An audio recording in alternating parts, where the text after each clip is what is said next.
Now, of course, evidence like this, which undermines the orthodox view on dietary fat, is not going to be unchallenged.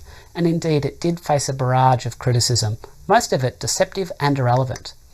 The one argument that most often gets repeated is that the 62% increased risk of death was due to an increase in trans fat consumption. Specifically, it is claimed that the margarine consumed in the intervention group was high in trans fat. And for all intents and purposes, this argument is the only justification these saturated fat fearing zealots have for ignoring the harms of polyunsaturated seed oils. This argument, however, is flawed.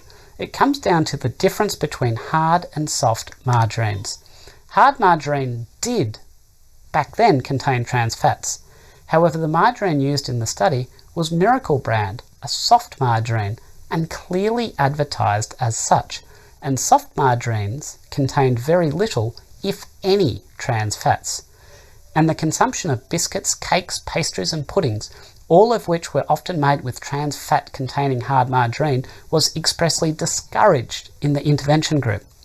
Furthermore, safflower oil, which also contains little, if any, trans fat, was used in the intervention group, further displacing other sources of trans fats.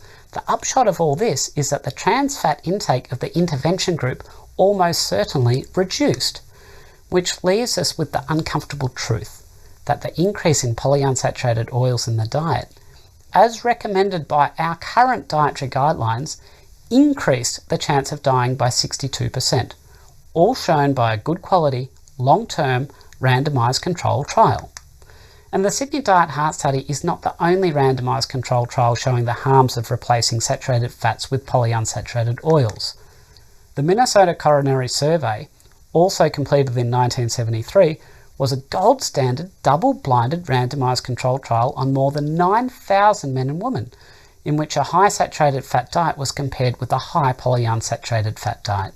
And again, like the Sydney Diet Heart Study, the results were almost lost to history. That is, until, in a striking case of deja vu, the original study data was recovered and finally published in 2016.